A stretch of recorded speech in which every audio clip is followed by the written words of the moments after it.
আসসালামু আলাইকুম। আসলে আজকে এমন একটা বিষয় নিয়ে কথা বলতে আসছি, মানে কি নিয়ে শুরু করব সেটা পর্যন্ত ভেবে পাচ্ছি না।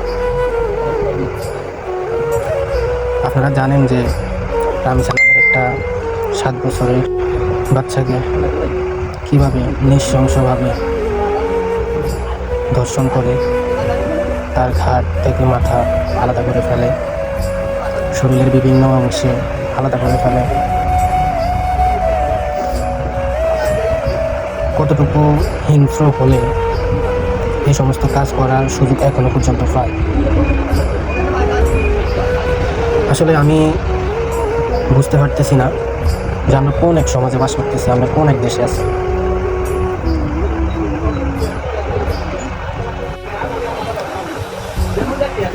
এত সুন্দর একটা বাচ্চা, তার বাপের কথাগুলো যদি আপনারা শোনেন, আপনি দু চোখে পানি ধরে রাখতে পারবেন না। এত সুন্দর একটা ফুটফুটে মেয়ে এখনো একটা মেয়ে হয়ে উঠতে পারে না, এখনো বাচ্চা বাচ্চা রয়ে গেছে, এখনো মেয়ে হতে পারবে না। এরকম একটা বাচ্চাকে এরকম একটা নৃশংসভাবে এই পৃথিবী থেকে সরানো হবে। যেই লোকটা এই কাজটা করলো, ওই লোকটা আদালতে সাক্ষী দিয়েছে, তার নিজের মুখে স্বীকার করছে যে এই কাজটা সে নিজে করছে। আমার জানা মতে এই লোকটাকে জনগণের সামনে এনে এটার বিচার করা হয়েছে।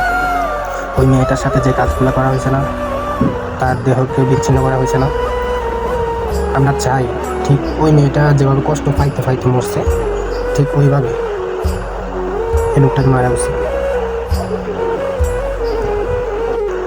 একজন বাবা জানে তার মেয়ের ভালোবাসা কি, একজন বাবা জানে তার সন্তানকে এইভাবে নৃশংসভাবে হত্যা করার কষ্টটা কতটুকু।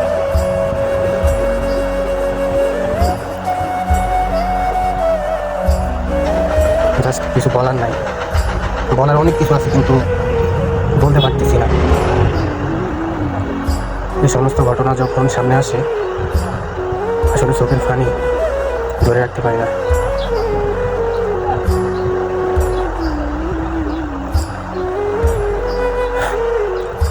যেহেতু আসামিটা ধরা পড়ছে, সে যেহেতু নিজের মুখে স্বীকার করছে সেই ঘটনা নিজ হাতে ঘটিয়েছে, তো আমরা একটাই জিনিস চাইবো যে যত দ্রুত সম্ভব এই লোকটার ফাঁসি হোক, সাথে তার স্ত্রী সহযোগী, তার স্ত্রী এবং সে দুজনেরই ফাঁসি হওয়া উচিত।